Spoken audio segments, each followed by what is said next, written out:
हे गंगा, यमुना, गोदावरी, सरस्वती, नर्मदा, सिंधु और कावेरी माँ, मेरे स्नान करने के जल में कृपया आप सभी पधारिए। इस मंत्र के उच्चारण से सभी तीर्थ स्थानों में स्नान करने का पुण्य मिलता है। इस प्रकार से भगवान विष्णु ने उस सेठ को स्नान का महत्व बताया। फिर सेठ की तीनों पुत्रियों को अपनी गलती समझ में आ गई। दोस्तों, एक बार भगवान विष्णु और माता लक्ष्मी क्षीर सागर में शेषनाग की शैया पर विश्राम कर रहे थे। तभी विनता पुत्र गरुड़ उस स्थान पर आ जाते हैं और भगवान विष्णु तथा माता लक्ष्मी से पूछने लगते हैं, हे प्रभु, मैं पृथ्वीलोक का भ्रमण करके आया हूं। मैंने देखा कि पृथ्वीलोक पर अनेक मनुष्य नित्य स्नान करते हैं, किंतु फिर भी दुखी ही रहते हैं। उनके दुखी रहने का क्या कारण है? हे प्रभु, आप मुझे बताइए कि स्नान करने की सर्वोत्तम विधि क्या है? स्नान कब और कैसे करना चाहिए? स्नान करते समय कौन से मंत्रों का उच्चारण करना चाहिए? मेरे मन में इन सभी प्रश्नों को जानने की इच्छा निर्माण हो रही है। गरुड़ जी मां लक्ष्मी से भी पूछते हैं, हे माता, मैंने यह भी देखा है कि अनेक महिलाएं नित्य स्नान करके आपकी पूजा आराधना करती है, किंतु फिर भी उनके घर में आपका वास नहीं होता है। इसका क्या कारण है? गरुड़ जी द्वारा इस प्रकार से प्रश्न पूछने पर भगवान विष्णु कहते हैं, हे पक्षीराज, तुमने उचित ही प्रश्न किया है।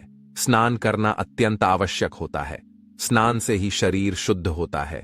स्नान करने से ही शरीर पवित्र होता है और मनुष्य पूजा पाठ आदि कर्म करने के पात्र बनता है। इसीलिए मनुष्य को नित्य स्नान करना चाहिए। तुम्हारे सभी प्रश्नों के उत्तर देने से पूर्व मैं तुम्हें एक अत्यंत पवित्र कथा सुनाता हूं। उसे तुम ध्यान से सुनो। इस कथा में तुम्हें तुम्हारे सभी प्रश्नों के उत्तर प्राप्त हो जाएंगे। इतना कहकर भगवान विष्णु ने गरुड़ जी को स्नान का महत्व बताते हुए एक कथा सुनाई है, जिसे सभी मनुष्यों को ध्यान से सुनना चाहिए। इस कथा का श्रवण करने मात्र से ही सैकड़ों तीर्थों में स्नान करने का पुण्य मनुष्य को प्राप्त होता है। इसीलिए आप सभी इस कथा को पूरा जरूर सुने। आधा अधूरा ज्ञान अनर्थ का कारण होता है। तो चलिए शुरू करते हैं।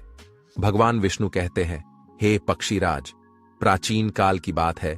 मध्य देश में एक अत्यंत सुंदर नगर था, जहां पर एक धनवान सेठ रहता था, जिसकी 3 पुत्रियां थीं। सेठ ने अपनी पुत्रियों को कभी किसी चीज की कमी होने नहीं दी। उसने उन्हें बड़े लाड़ प्यार से पाला था। उसकी पुत्रियां बहुत ही सुंदर और चंचल स्वभाव की थी। एक पिता का जो कर्तव्य होता है, वह सभी उस सेठ ने पूर्ण किया। अपनी पुत्रियों को उसने सब कुछ दिया, लेकिन उसने केवल एक गलती की। उसने अपनी पुत्रियों को शास्त्र ज्ञान नहीं दिया। जीवन में सब कुछ पाकर भी उसकी पुत्रियों का जीवन अधूरा था। ज्ञान के बिना कोई भी मनुष्य पूर्ण नहीं होता है। पैसा, संपत्ति, सौंदर्य होकर भी उसकी पुत्रियों के पास वो नहीं था जो प्रत्येक स्त्री के पास होना चाहिए। फिर जब उसकी तीनों पुत्रियां जवान हुई, तो उस सेठ ने उसकी तीनों पुत्रियों का विवाह एक अच्छे कुल में कर दिया। तीनों के पति बड़े बड़े व्यापारी थे और सभी राजमहलों में रहने के लिए चली गई। जैसे ही तीनों रहने के लिए अपने घर चली गई, वहां पर उनका भव्य दिव्य स्वागत किया गया। विवाह के बाद की सभी रस्में की गई। उन तीनों के ससुराल वालों ने उन्हें बहुत मान सम्मान दिया और सभी के साथ प्रेम से व्यवहार किया।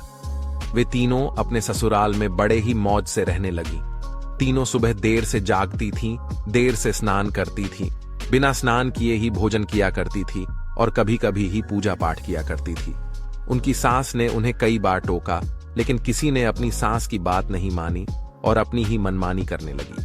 लेकिन जैसे जैसे समय बीतता गया, उन तीनों पुत्रियों के ससुराल में परेशानियां बढ़ने लगीं। तीनों के पतियों को व्यापार में आर्थिक नुकसान होने लगा और धीरे धीरे उनका सारा व्यापार डूबने लगा। दूसरों से कर्ज लेकर वे अपने व्यापार को चलाने लगे, लेकिन फिर भी उन्हें घाटे का ही सामना करना पड़ा, जिससे घर में क्लेश होने लगा। बार बार लड़ाई झगड़े होने लगे। जब से ये तीनों उन घरों में रहने के लिए चली गई थीं, तभी से उनके घर में संकट आने शुरू हो गए थे। उन तीनों बहनों के ससुराल में पैसे की इतनी तंगी हुई कि उन्हें अपना घरदार सब कुछ बेचना पड़ा और वे सभी झोपड़ी में जाकर रहने लगे। लेकिन वे तीनों बहनें झोपड़ी में रहना पसंद नहीं करती थीं। इसीलिए वे अपने ससुराल को छोड़कर मायके में वापस आ गई और अपने पिता के साथ रहने लगी। अपने घर पर आकर भी उन तीनों की आदत नहीं बदली और घर पर आकर भी वह तीनों बहनें बड़े मौज से रहने लगी। वहां पर भी वे तीनों देर से उठती थीं, देर से स्नान करती थीं, बिना स्नान किए ही भोजन किया करती थीं, जिस कारण से उनके पिता को भी व्यापार में नुकसान होने लगा और उसकी भी आर्थिक स्थिति खराब होने लगी। फिर एक दिन उनके द्वार पर भगवान विष्णु एक साधु का रूप धारण करके आ गए। सेठ ने उस साधु का प्रेम से स्वागत किया और उनके पैर धोकर उन्हें प्रणाम किया।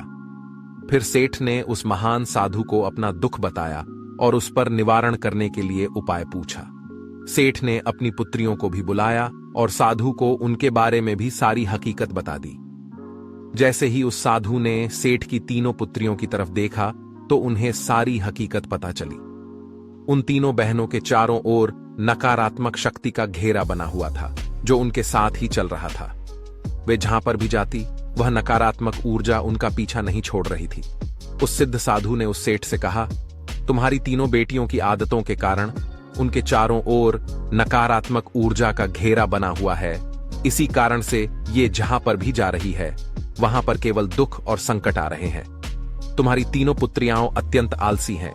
ये देर से जागती है, देर से स्नान करती है, बिना स्नान किए ही भोजन करती है और यही वजह है कि उनके जीवन में ये संकट आ रहे हैं। फिर उस साधु ने उस सेठ को और उनकी पुत्रियों को अत्यंत महत्वपूर्ण ज्ञान दिया और उसका नित्य पालन करने के लिए कहा। भगवान विष्णु कहते हैं, हे वत्स, स्नान के 4 प्रकार होते हैं, ब्रह्म स्नान, देव स्नान, आर्षि स्नान, मानव स्नान और दानव स्नान। इन्हें समय के अनुसार वर्गीकृत किया गया है। शास्त्रों में ब्रह्म मुहूर्त में किए जाने वाले स्नान को सर्वश्रेष्ठ माना गया है। ब्रह्म मुहूर्त यानी कि रात्रि का अंतिम प्रहर और सूर्योदय से ठीक 1.5 या 2 घंटे पहले का समय होता है, यानी कि साधारणतः सुबह 4 से 5:30 तक का समय। शास्त्रों में यह समय दिन का सर्वश्रेष्ठ समय माना जाता है क्योंकि इस समय वातावरण में अद्भुत और चमत्कारी ऊर्जा व्याप्त होती है। यह समय देवताओं का समय होता है। इस तरह देवताओं का स्मरण करते हुए ब्रह्म मुहूर्त में किए जाने वाले ब्रह्म स्नान को सर्वश्रेष्ठ स्नान कहा गया है। इस समय स्नान करने से और स्नान के तुरंत बाद सूर्य देवता को अर्घ्य देने से जीवन में सुख, समृद्धि और शांति आती है। दिन भर मनुष्य का तन और मन ताजगी और सकारात्मक ऊर्जा से भरपूर रहता है। ब्रह्म स्नान करने पर मनुष्य रोग तथा बीमारियों से दूर रहता है। उसका शरीर निरोगी और स्वस्थ रहता है। दूसरा है देव स्नान। सुबह 5 से 6 बजे के बीच किया जाने वाला स्नान देव स्नान कहलाता है। सभी पवित्र नदियों का स्मरण करते हुए किए जाने वाले इस स्नान को भी श्रेष्ठ स्नान माना जाता है। इस समय स्नान करने से मनुष्य के शरीर में सकारात्मक ऊर्जा का संचार होता है और सभी प्रकार की नकारात्मकता और बुराई शरीर से बाहर निकल जाती है। इस तरह देव स्नान के समय स्नान करने से तन के साथ साथ मन भी शुद्ध और पवित्र हो जाता है।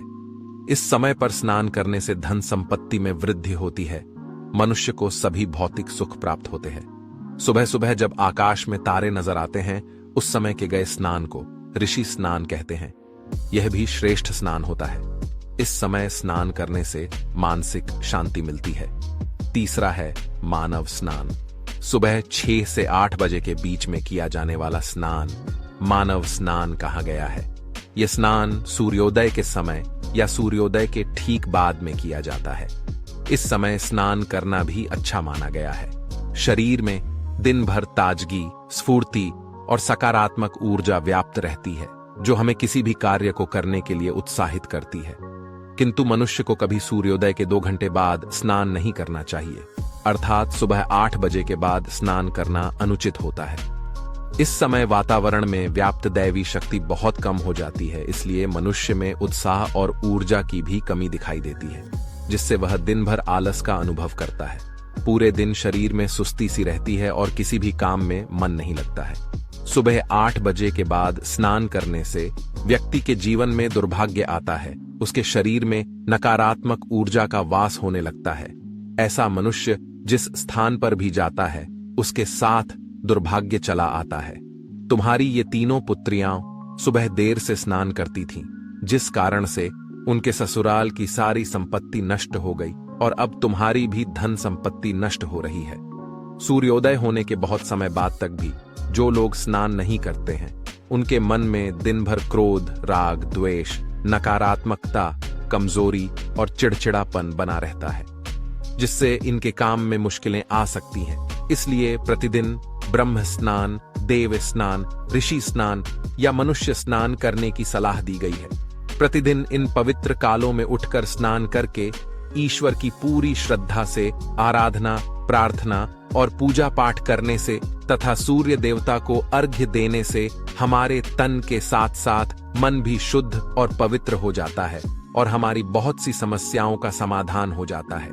हमारे अंदर से सभी प्रकार की नकारात्मकता दूर होती है और सुख समृद्धि का मार्ग खुल जाता है। संध्या काल और रात्रि के समय अत्यावश्यक न हो तो बिल्कुल भी स्नान नहीं करना चाहिए। भगवान विष्णु कहते हैं, हे वत्स, अब मैं तुम्हें स्नान करते समय बोले जाने वाले अत्यंत महत्वपूर्ण मंत्र के बारे में बताने जा रहा हूं, इसीलिए तुम इसे ध्यान से सुनो। जो भी इस मंत्र का उच्चारण करते हुए स्नान करता है उसके सभी पाप उसी क्षण नष्ट हो जाते हैं, उसका दुर्भाग्य भी नष्ट हो जाता है और उसे सुख समृद्धि प्राप्त होती है। वह मंत्र इस प्रकार है, गंगे च यमुने चैव गोदावरी सरस्वती नर्मदे सिंधु कावेरी जले अस्मिन सन्निधिम कुरु। इसका अर्थ है, हे गंगा, यमुना, गोदावरी, सरस्वती, नर्मदा, सिंधु और कावेरी मां, मेरे स्नान करने के जल में कृपया आप सभी पधारिए। इस मंत्र के उच्चारण से सभी तीर्थ स्थानों में स्नान करने का पुण्य मिलता है। इस प्रकार से भगवान विष्णु ने उस सेठ को स्नान का महत्व बताया। फिर सेठ की तीनों पुत्रियों को अपनी गलती समझ में आ गई। वे तीनों अपने अपने ससुराल में रहने के लिए चली गई और भगवान विष्णु द्वारा बताए गए स्नान के सभी नियमों का पालन करने लगी। तीनों सुबह ब्रह्म मुहूर्त में जाग कर स्नान करने लगी और नित्य सूर्य को जल देने लगी। सुबह नित्य स्नान करने से उनका शरीर पवित्र हो गया और वह नकारात्मक ऊर्जा भी पूरी तरह से नष्ट हो गई। धीरे धीरे उनके पति का व्यापार भी ठीक से चलने लगा और उनका खोया हुआ सब कुछ उन्हें फिर से वापस मिल गया और तीनों बहनें बड़ी ही प्रसन्नता से अपने ससुराल में रहने लगी। तो दोस्तों, इस प्रकार से हमारे जीवन में स्नान का बहुत अधिक महत्व होता है। इसीलिए हमें रोज सुबह जल्दी स्नान करना चाहिए। सुबह 8 बजे के बाद स्नान करना अशुभ होता है। इस प्रकार से भगवान विष्णु ने गरुड़ जी को स्नान का महत्व बताया है। उम्मीद है आपको यह कथा पसंद आई होगी। वीडियो को लाइक जरूर करें और कमेंट में जय श्री हरि विष्णु और जय मां लक्ष्मी जरूर लिखें। साथ ही चैनल को सब्सक्राइब करें ताकि ऐसी ही आध्यात्मिक जानकारी आपको प्राप्त हो। आप सभी का धन्यवाद।